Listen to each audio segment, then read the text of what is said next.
Hello everyone, কেমন আছো তোমরা সবাই? আমরা ইতিমধ্যে সমানতার দুইটা ভিডিও দেখে ফেলছি। শিকল সমানতা এবং অবস্থান সমানতা। তো আজকে আমাদের তৃতীয় ক্লাস সমানতার উপরে। আমাদের আজকের টপিক হচ্ছে মেটামারিজম। তো আজকে আমরা মেটামারিজম ব্যাপারটা সম্পূর্ণ ক্লিয়ার হবো এবং দু একটা এক্সাম্পল দেখবো, যেন পরীক্ষা আসলে আমরা সহজে অ্যান্সার করতে পারি। তো মেটামারিজম বোঝার জন্য আমাদের কিছু শর্ত জানা থাকতে হবে। যেমন প্রথম শর্তটা হচ্ছে মেটামারিজম এক ধরনের মেটামারিজম এক ধরনের অবস্থান সমানতা। এক ধরনের অবস্থান সমানতা। অবস্থান সমানতা। আচ্ছা, অবস্থান সমানতায় আমরা কি কি দেখছিলাম ভাইয়া? অবস্থান সমানতাতে আমরা দেখছিলাম অবস্থান চেঞ্জ করে, ঠিক আছে? অবস্থান চেঞ্জ করে, তো অবস্থানটা চেঞ্জ করে কারা? কার্যকরী মূলক, ঠিক আছে? তো এখানেও কার্যকরী মূলক অবস্থান চেঞ্জ করবে। বাট আমার অবস্থান সমানতার সাথে পার্থক্য হচ্ছে এইখানটাতে দ্বিযোজী কার্যকরী মূলক হবে। দ্বিযোজী দ্বিযোজী কার্যকরী মূলক। আচ্ছা, আর আমার অবস্থান সমানতাতে কি ছিল? অবস্থান সমানতাতে ছিল হচ্ছে একযোজী কার্যকরী মূলক, ঠিক আছে? আচ্ছা, তো দ্বিযোজী কার্যকরী মূলক অবস্থান চেঞ্জ করবে, ঠিক আছে? অবস্থান চেঞ্জ করবে। আচ্ছা, তো আমরা বেশ কয়েকটা দ্বিযোজী কার্যকরী মূলকের এক্সাম্পল দেখবো। তো দ্বিযোজী কার্যকরী মূলকের এক্সাম্পল গুলো কি কি ভাইয়া? দ্বিযোজী কার্যকরী মূলকের এক্সাম্পল হচ্ছে বন্ড ও ও, ঠিক আছে? বন্ড ও বন্ড। আচ্ছা, বন্ড সি, ডাবল বন্ড ও, বন্ড সি, ঠিক আছে?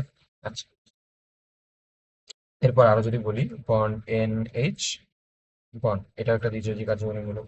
তারপরে bond C O N H, ঠিক আছে? অর্থাৎ এই যে আমি চার পাঁচটা কার্যকরীমূলক দেখলাম, এরা সবাই কি ভাইয়া? এরা সবাই হচ্ছে দ্বিযোজী কার্যকরীমূলক, ঠিক আছে? এরা সবাই কি দ্বিযোজী কার্যকরীমূলক, অর্থাৎ এরাই হচ্ছে আমার অবস্থানটা পরিবর্তন করবে। তাহলে আমি সেটাকে মেটামরিজম বলতে পারবো। আর থার্ড একটা শর্ত আছে। থার্ড শর্তটা হচ্ছে কার্যকরী মূলক তো থাকবে, ঠিক আছে? কার্যকরী মূলক বাদে, কার্যকরী মূলক বাদে, কার্যকরী মূলক বাদে কার্বন সংখ্যা 4 হতে হবে। কার্বন সংখ্যা 4 হতে হবে ন্যূনতম। ন্যূনতম 4 হতে হবে। তাহলে আমার সেটা মেটামরিজম দিবে, ঠিক আছে? প্রথমত দ্বিযোজী কার্যকরী মূলক হইতে হবে। এরপর কার্বন সংখ্যা, কার্বন সংখ্যা এটা কত হইতে হবে? ন্যূনতম, ন্যূনতম 4 হতে হবে, ঠিক আছে? ন্যূনতম কি হতে হবে? 4 হতে হবে। ওকে, আমরা এক্সাম্পলটাতে ফেরত আসি। এক্সাম্পলটাতে দেখো কি বলা আছে। একটা যৌগ দেয়া আছে, প্রথম যৌগটা, এটা হচ্ছে একটা ভাইয়া কিটোন। এটা কি ভাই? একটা কিটোন। ওকে, কিটোন। দেখ, খেয়াল করো এখানে আমার কার্যকরী মূলক কোনটা ভাইয়া? কার্যকরী মূলক হচ্ছে এই যে এটা। কার্যকরী মূলক কোনটা? এই যে বন্ড সি, ডবল বন্ড ও, বন্ড, ঠিক আছে? এটা হচ্ছে আমার কার্যকরী মূলক। তো কার্যকরী মূলক বাদ দিয়ে দেখো তো ভাইয়া কয়টা কার্বন আছে? একটা কার্বন, দুইটা কার্বন, তিনটা কার্বন। তাহলে কার্বন কয়টা? কার্বন হচ্ছে তিনটা। বাট আমার হইতে হবে কয়টা কার্বন ভাইয়া? হইতে হবে কয়টা? কার্বন সংখ্যা 4টা হইতে হবে। তাহলে কি আমার শর্তের সাথে মিললো? না। তার মানে এটা কিন্তু ভাইয়া আমার মেটামারিজম দিবে না, ঠিক আছে? ক্লিয়ার? ওকে, আমরা একটু সেকেন্ড এক্সাম্পলটার দিকে আসি। সেকেন্ড এক্সাম্পলটার দিকে খেয়াল করো। সেকেন্ড এক্সাম্পলটা হচ্ছে ভাইয়া একটা ইথার। সেকেন্ড এক্সাম্পলটা কি ভাইয়া? সেকেন্ড এক্সাম্পলটা হচ্ছে একটা ইথার, ঠিক আছে? ইথার। ইথারের সাধারণ সংকেত হচ্ছে আর ও আর, ঠিক আছে? এখানে দেখো, তুমি খেয়াল করো, এই যে ও, বন্ড ও, বন্ড ও, আবার আরেকটা বন্ড।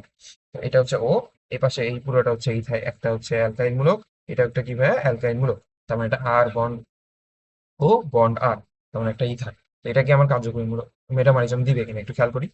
এখানে দেখো ভাইয়া, কার্যকরী মূলক কোথায় আছে? কার্যকরী মূলক এই যে এখানটাতে আছে, কার্যকরী মূলক, ঠিক আছে? কার্যকরী মূলক বাদ দিয়ে আমার কয়টা কার্বন হইতে হবে? 4টা কার্বন হইতে হবে।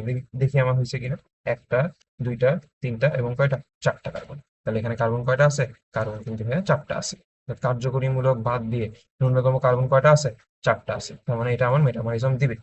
তো এখানে অবস্থানটা চেঞ্জ করবে কে ভাইয়া? এই যে এই কার্যকরী মূলকটা অবস্থান চেঞ্জ করবে। তো আমি যদি এটাকে লিখি, এটার সমানতাটা কি হবে? CH3 CH। আচ্ছা, ও ছিল হচ্ছে 1 নম্বর কার্বনের সাথে, সরায় আনবো কোথায়? এই যে এখানটাতে। তার মানে আমি এখানে আনবো এই যে এই ও, এই, তারপরে CH2 CH3, ঠিক আছে? আর এই যে এখানে একটা হাইড্রোজেন। এই হচ্ছে ভাই আমার আহ, এই যৌগটা, যে ইথারটা ছিল সেই ইথারের সমাণু। কি সমাণু? মেটামারিজম। ঠিক আছে? তো এটা কিন্তু আর ভাইয়া সম্ভব না। তুমি যদি এটার অবস্থান আবার চেঞ্জ করতে চাও, দেখো এটার অবস্থান যদি তুমি আবারও চেঞ্জ করতে চাও, এই অবস্থানটা চেঞ্জ করে যদি তুমি এখানে নিয়ে আসো, তাহলে দেখো এটার মতোই কিন্তু হবে। মানে 1 নাম্বার কার্বনের সাথে আসছে, এটা আবার কি, আমি যদি চিন্তা করি 1 নাম্বার কার্বনে ফেরত আসতেছে। তো এটা কিন্তু ভাই আমার আর কি সম্ভব না, সমানে সম্ভব না। তাই গেছে, তোমরা ব্যাপারটা সম্পর্কে ক্লিয়ার হয়েছো। এই ছিল হচ্ছে মেটামরিজম। আল্লাহ হাফিজ সবাইকে।